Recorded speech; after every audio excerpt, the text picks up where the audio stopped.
에베소서 1장 1절 말씀은 신약성경 300페이지에 있습니다.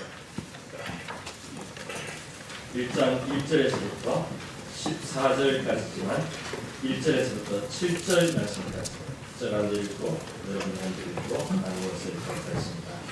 하나님의 뜻으로 말미암아 그리스도 예수의 사도된 바울은 에베소에 있는 성도들과 그리스도 예수 안에 있는 신실한 자들에게 편지하노니 하나님 우리 아버지와 주 예수 그리스도로부터 영광과 평강이 너희에게 있으리로다. 찬송하기보다 하나님 곧 우리 주 예수 그리스도의 아버지께서 그리스도 안에서 하늘에 속한 모든 신령한 복을 우리에게 주시되 또 창세전에 그리스도 안에서 우리를 택하사 우리로 사랑 안에서 그 앞에 거룩하고 존귀하게 하시고 그 기쁘신 뜻대로 우리를 예정하사 예수 그리스도로 말미암아 자기의 아들들이 되게 하셨으니 이는 그가 사랑하시는 자 안에서 우리에게 거저 주시나가 그의 은혜의 영광을 찬송하게 하는 것이라. 다 같이 읽겠습니다. 우리는 그리스도 안에서 그의 은혜의 풍성함을 받아 그의 뜻대로 말미암아 충만한 곧 죄의 사함을 받았느니라. 아멘. 오늘 2019년 두 번째 주일을 지키고 있습니다.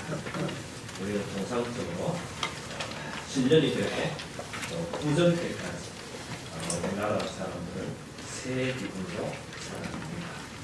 그래서 새해가 되면 늘 우리가 인사하는 것이 있습니다. 새해 복 많이 받으세요.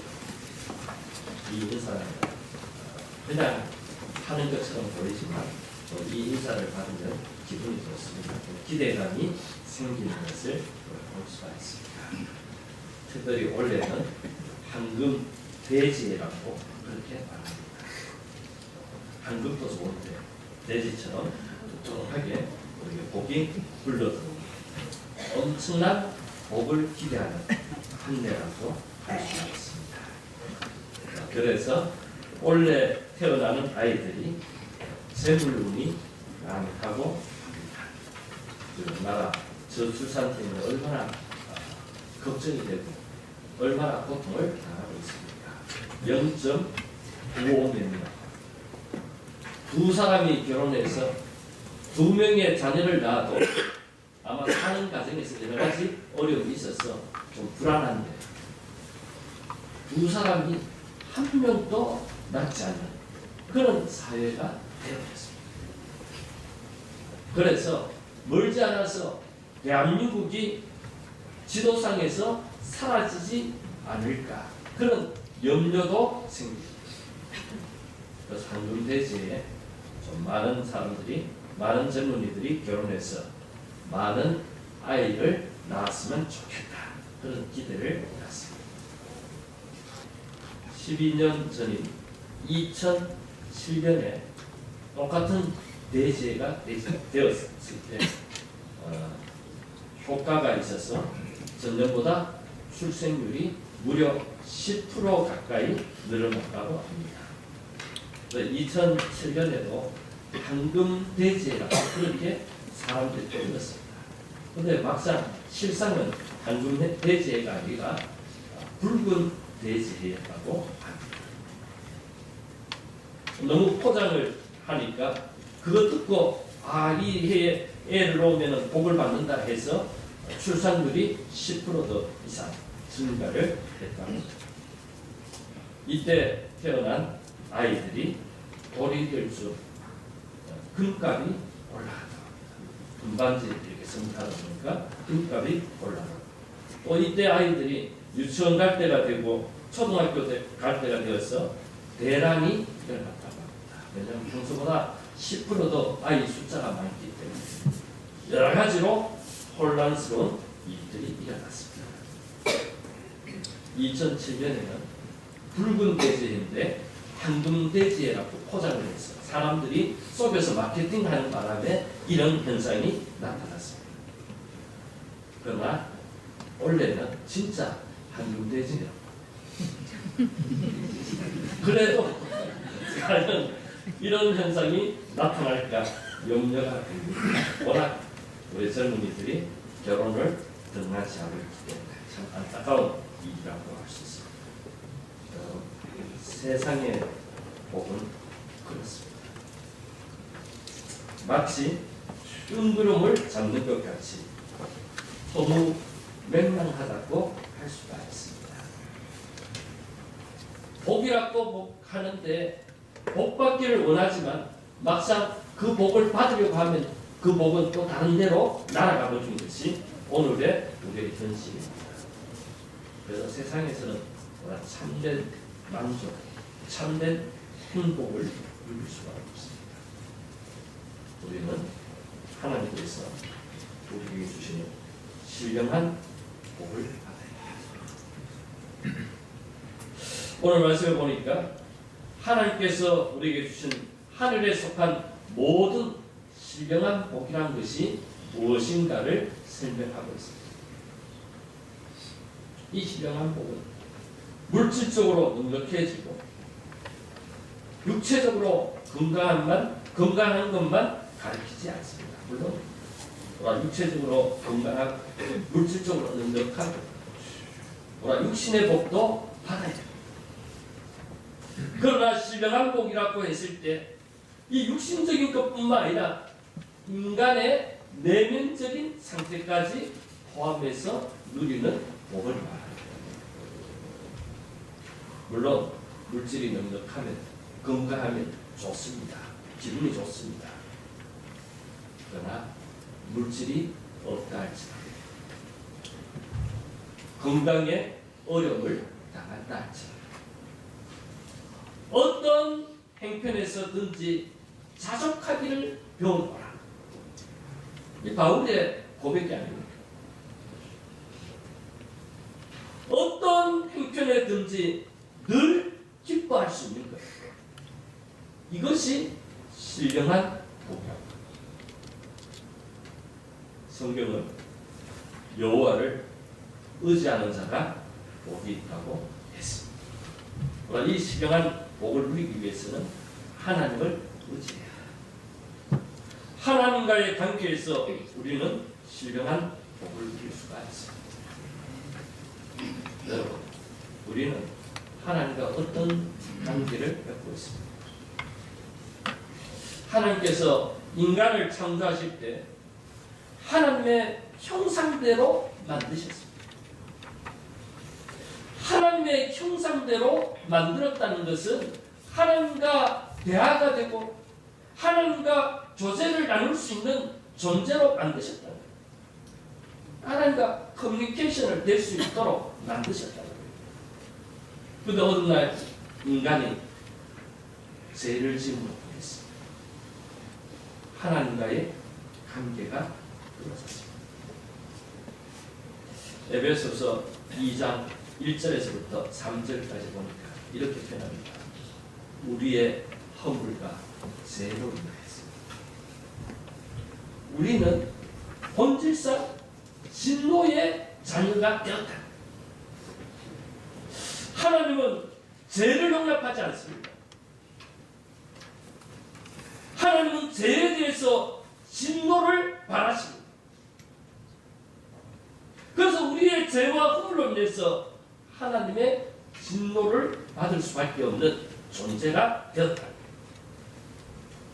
그런데 그리스도 예수 안에서 예수님의 은혜의 풍성함을 따라서 즉 예수님께서 그의 피로 말미암아 우리를 속량 곧 제사함을 받았습니다.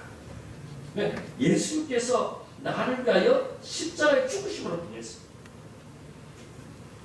우리의 모든 죄와 허물이 용서함을 받게 되었다는 거예요.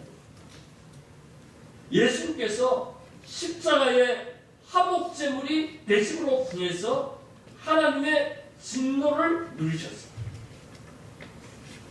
이제 우리는 하나님의 자녀가 되는 놀라운 축복을 누리게 되었다. 하늘에 속한 모든 신령한 복을 받기에 합당한 존재로 우리가 인정함을 받게 된다. 우리가 완전하고 우리가 모든 것들을 갖추어졌기 때문에 하늘의 신령한 복을 받는 것이 아니겠다. 우리는 좀 부족하고 우리는 좀 연약하고 우리는 늘 제약 가운데 있지만 그러나 우리를 위해서 예수님께서 피 흘려주신 분이겠어. 즉 예수의 보혈로 통해서 우리가 제사함을 받음으로 통해서 하나님의 신령한 복을 누리게 된다. 세상을 살아갈 때도 마찬가지입니다. 올해 2019년 함께 지어져가는 서울 강남교회를 꿈꾸고 있습니다. 우리 모두가 교회로 성전으로 부르심을 받았지만 온전한 존재가 아닙니다. 그러나 서로 이해하고 용서해주고 서로 용납할 때 거기에 하늘의 신령한 복이 우리에게 임한다. 지금 지구상에 살고 있는 사람들 가운데 한 75억 정도 된다고 하죠. 가장 존경받고 우리가 볼 때 가장 행복한 삶을 살아가고 있는 사람을 찾으라면 여러분 누구를 찾겠습니까? 저는 미국의 지미 카터 대통령이 아닌가 그렇게 생각합니다. 지금 연세가 96세입니다. 우리 나이도 96세. 그 대통령 시절에는 별로 사람들의 주목을 받지는 못했지만 퇴임한 후에 어렵고 힘든 자들을 위하여 살아가면서 노벨상도 타고 또 지금 세계적으로 분쟁이 일어나는 곳에 찾아가서 평화를 이루는 일에 잘 쓰임을 받고 있습니다. 그래서 아마 저 생각에는 생존하는 사람 가운데서 제일 존경받는 분이 아닌가 그렇게 생각합니다. 이 카터 대통령이 미국의 하버드 대학에 가서 강연한 적이 있습니다. 강연을 마치고 나서 한 학생이 질문을 합니다. 대통령 부부께서는 이렇게 오랫동안 두 분이 행복하게 인고 부부처럼 그렇게 가정을 이루어가는데 대통령이 아마 22살에 결혼해서 96세까지 같이 살았기 때문에 74년 동안 그렇게 했기 때문에 그 비결이 무엇인가 물었습니다. 그때 카터가 이렇게 대답했습니다. 우리의 결혼에서는 사랑이 30%이고 나머지 70%는 용서였습니다. 그러니까 서로 사랑한 것이 30%였고 나머지는 서로의 약점, 서로의 좀 잘못된 것, 그러나 넓은 가슴으로 서로 품어준 것 70%라. 그렇기 때문에 행복한 가정이 되었다고.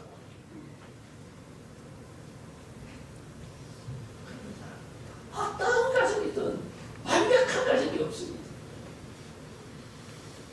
가장 행복한 가정처럼 보이는 카터 가정도 실적으로 70%는 싸울 일이 일어날 거예요. 우리 젊은 청년들 결혼 상대를 구할 때도 마찬가지입니다. 100% 마음에 든 사람을 구하려면 없습니다. 한 50%만 마음에 들어도 괜찮습니다. 서로 용서해주고 사랑할 때 행복한 것입니다. 카트가 이렇게 대답합니다. 제일 앞줄에 그의 부인인 로사린이 앉았다. 손을 번쩍 들고 자리에서 일었습니다. 그리고 이렇게 말합니다. 아닙니다. 우리의 결혼에서 사랑은 10%였고 90%는 용서였습니다. 그러니까 사람들이 막 웃습니다. 그리고 박수를 칩니다. 이 말은 무엇입니까? 이 보르다님 부인의 말이 맞다. 카트는 30% 사랑하고 70% 용서했다는데 실적으로 로자리는 우리 가정은 10% 정도 사랑하고 90%는 용서하고 서로 함으로 통해서 행복한 가정을 이루었다는 거예요. 그러니까 조건이 다 갖추어져야 되는 것이 아니라 그렇죠? 조금 이해하고 용서하고 사랑할 때 거기에 행복한 가정이 만들어집니다. 우리는 너무 완벽하고 너무 거창한 것을 바라봅니다. 제가 초등학교 다닐 때나 중고등학교 다닐 때 많이 했던 일입니다. 강변에 가면 크로바 그 잎들이 많이 있지 않습니까? 그 크로바 잎이 3개인데 4개짜리를 찾았습니다. 헤맨 적이 많이 있습니다. 저기에게 4개짜리 찾아본 적이 별로 없는 것 같아요. 네이 크로바의 꽃말은 행운이라고 합니다. 세잎 크로바의 꽃말은 행복이라고 합니다. 우리는 행운을 바라는 막연한 기대감 때문에 수많은 세잎 크로바를 앓고 네잎 크로바를 찾는 것과 같지 않습니다. 우리 주변에 아주 가까이에 그리고 수없이 널려있는 행복을 제쳐두고 찾을까 말까 하는 어쩌면 오지 않는 행운을 기다리고 있지는 않습니다. 우리가 하나님께서 우리에게 주시는 하늘에 실려난 모든 복을 누리기 위해서는 너무 거추장스러운 것, 너무 거창한 것, 너무 큰 것 바라보고 쫓아갈 때 그것은 결코 우리에게 찾아오지 않는다는 것입니다. 어쩌면 일상생활 가운데 우리 주변에 많이 널려있는 우리의 평범한 삶 가운데서 하나님께서 주시는 신령한 복이 거기에서부터 나온다는 거예요.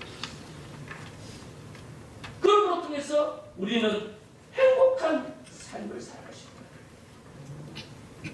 지금 오늘 우리에게 주어진 일들 가운데서 우리가 하나님의 신령한 복을 삼아야 된다. 내년에 10년 후에 물론 그렇게 바라봐야 되지만 어쩌면 오지 않습니다. 저는 어제 저녁에 충격적인 소식 하나 들었습니다. 저희 친구가 저희 이 강남에서 같이 목회를 하다가 어려움이 있었어요. 목회를 접고 대학에서 전공했던 것을 따라서 간세사가 되어서 일을 했습니다. 그러면서도 계속해서 마음의 부담이 있어서 노회가 열릴 때마다 또 우리 교회도 그 어디 행사가 있을 때마다 찾아옵니다. 그래서 제가 친구에게 말합니다. 너 빨리 정리하고 돌아온다. 지난 노회 때도 그 친구를 만나서 너 이제 좀 정리하고 같이 와서 우리 이제 마지막 우리 함께 일을 하면서 마무리하자. 그렇게 이야기를 했습니다. 어제 밤에 연락이 왔습니다. 그 친구에서 연락이 온 것이 아니라 다른 친구에서 연락이 왔습니다. 지난 7일간 남한 선생의 등산을 갔다가 혼자 갔다가 집에 또 오지 않았다. 그래서 핸드폰 추적을 하니까 남한 선생 밑에서 잡혀서 내려왔다가 어디로 갔는가. 그래서 사모님이 일주일 내내 찾았다. 근데 어제 저녁에 남한산성 그 밑에 시체로 발견됐다. 아마 등산을 하다가 추락해서 아마 그렇게 죽은 걸로 그렇게 결론이 났다.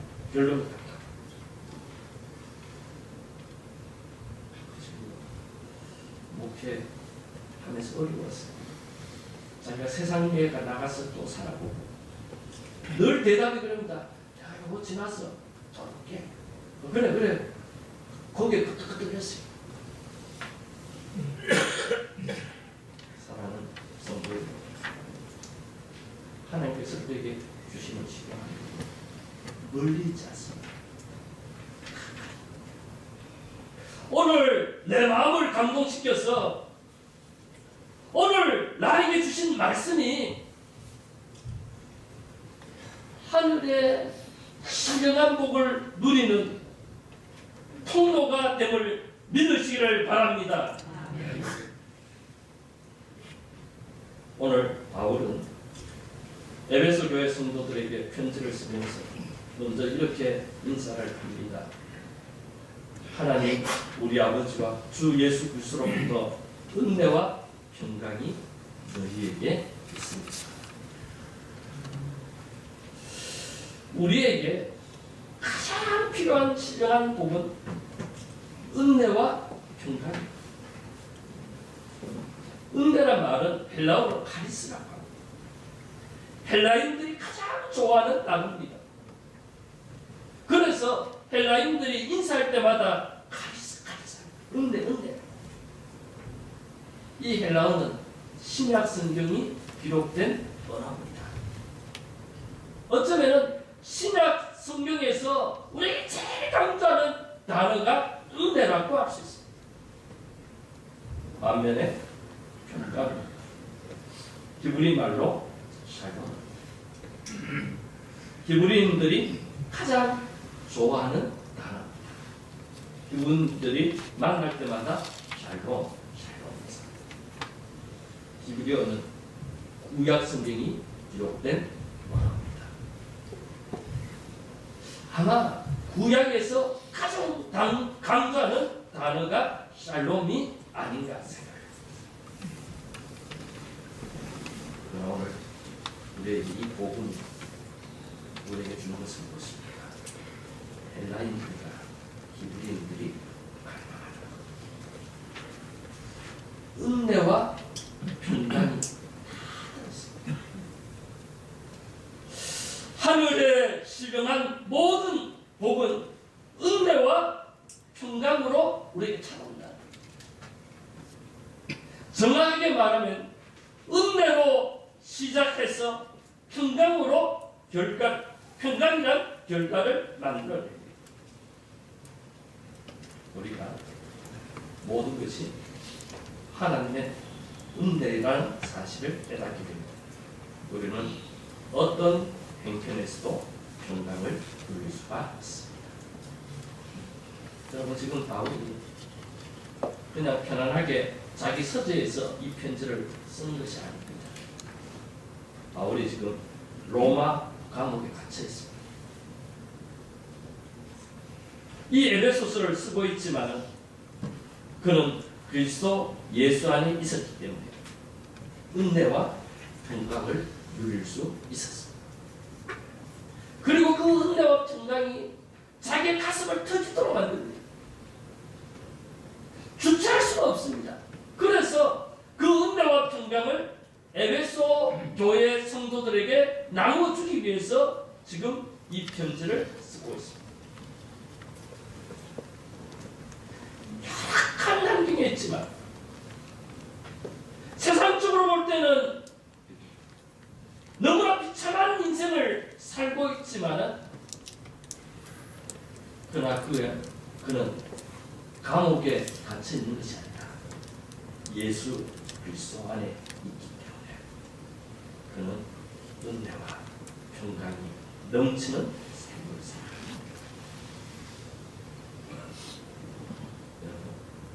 여러분 어떻습니까? 은혜와 평강 넘치는 삶을 살고 있습니다. 저는 최근에 종종 말씀드리지만 참 하나님의 은혜가 크다는 사실이에요. 바울이 고백했던 것처럼 나의 나된 것이 하나님의 은혜라는 사실이 너무나 절절히 느껴집니다. 그렇기 때문에 어떤 일을 만나도 불안하지 않습니다.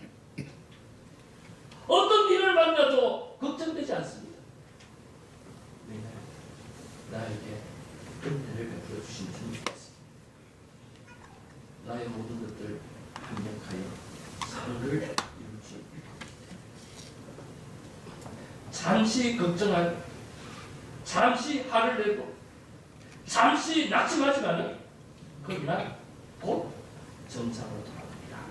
평강이 찾아옵니다. 왜 그렇습니까? 바울이 오늘 말씀에서 강조하는 것입니까? 그러나 이 은혜와 평강을 누리기 위해서는 그리스도 안에 있습니다. 바울이 신약의 로마서부터 시작해서 히브리서까지 그가 쓴 편지입니다.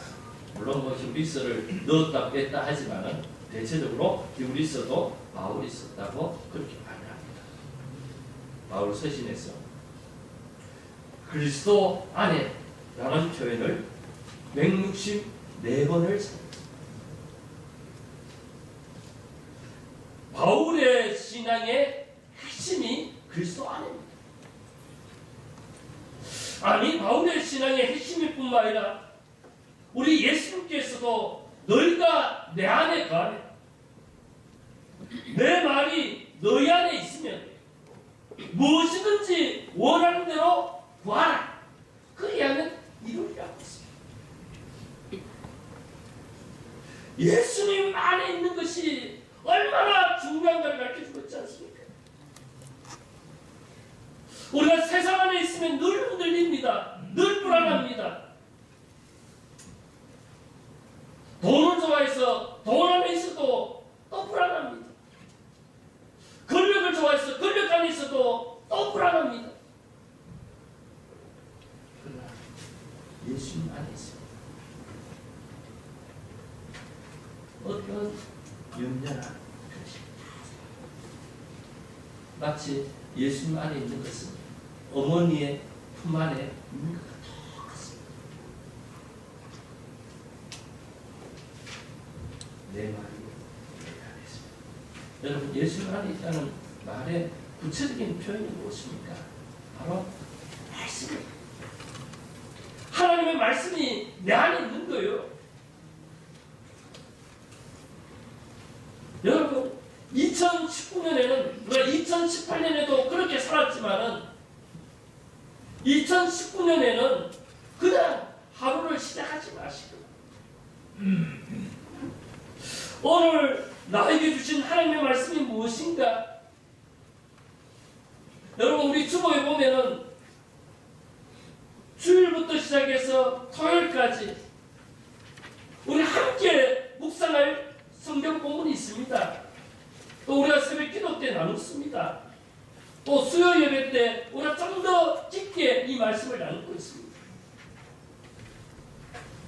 성경을 펼쳐놓고 하나님께서 나에게 주신 말씀 그건 오늘 새벽에 새벽 기도하면서 저에게 주신 단어가 시온의 대로입니다. 시편 84편이죠. 우리가 이 세상을 살아갈 때 눈물 골짜기를 만납니다. 기막힌 일들을 만납니다.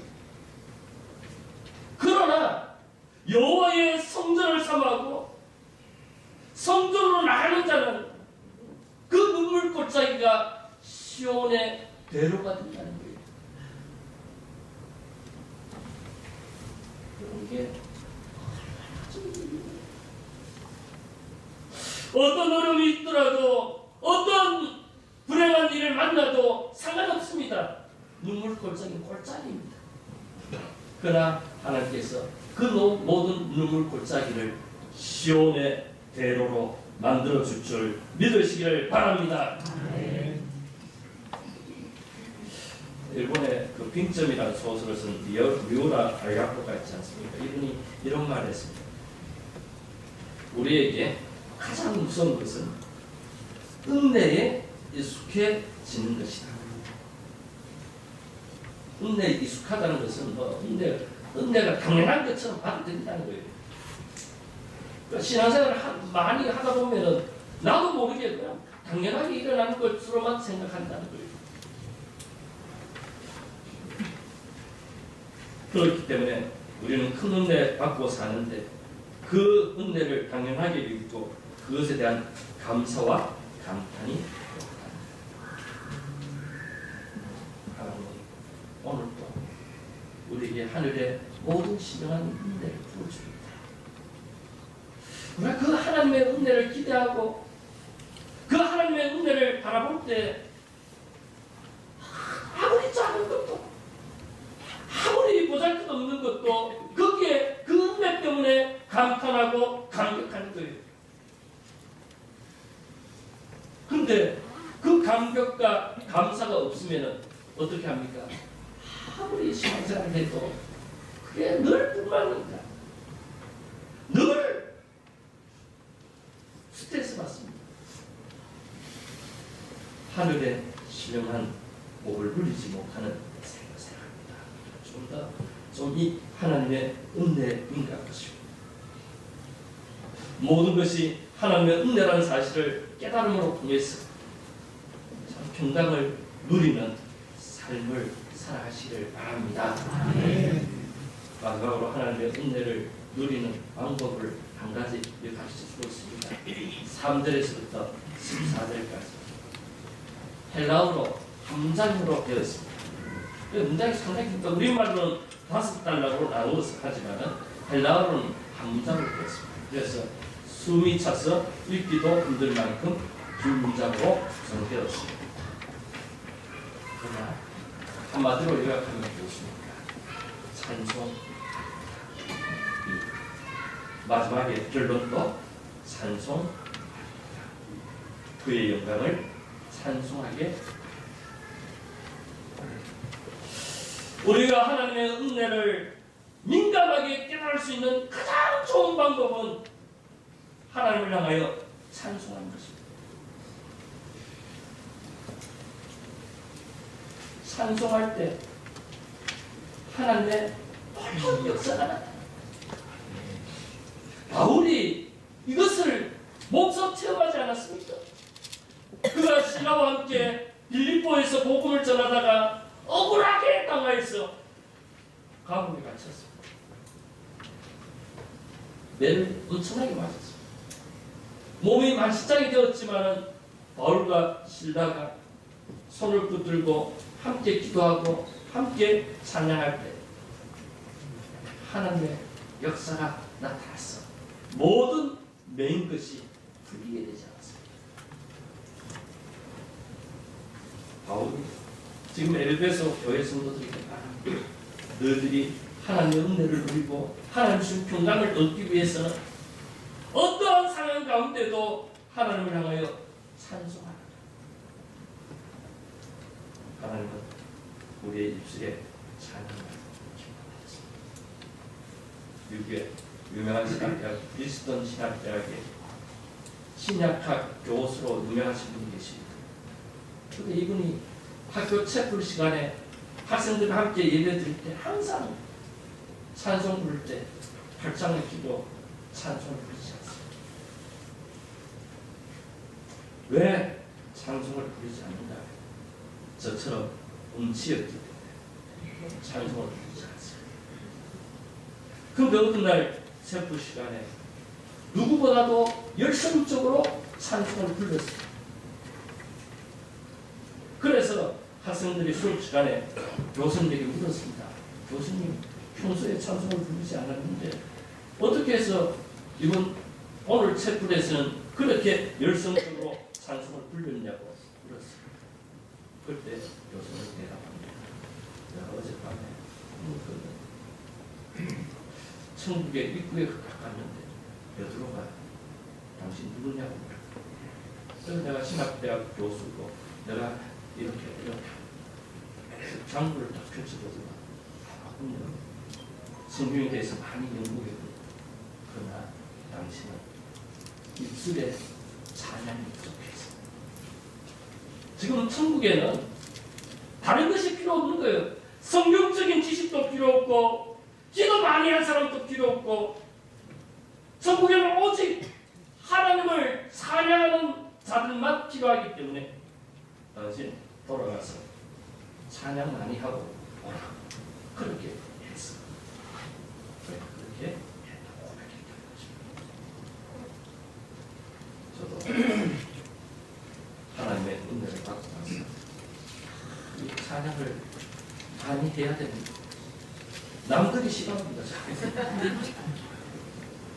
그래서 하나님께서 다시 한번 나에게 기회를 주신다면 좀 어릴 때부터 찬양을 제가 사정이 있습니다. 제가 낙동강변에 자랐기 때문에 어릴 때 낙동강 가서 엄청나게 수영하고 했기 때문에 기에 물이 들어가서 어릴 때 중이염을 심하게 알았어요.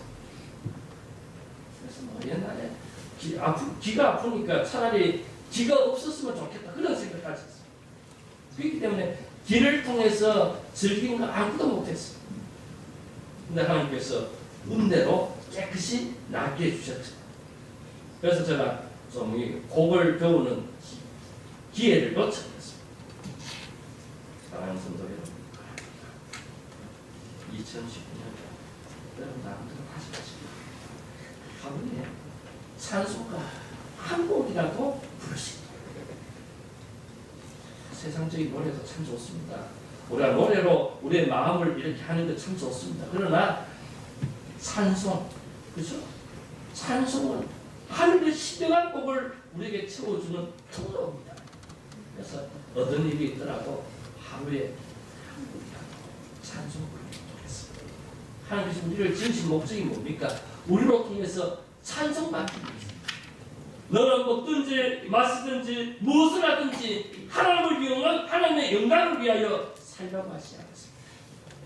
2019년에 찬송 한 곡 위해서 하나님의 신령한 복이 넘치는 삶을 살아가는 저와 여러분이 다 되시기를 바랍니다. 네.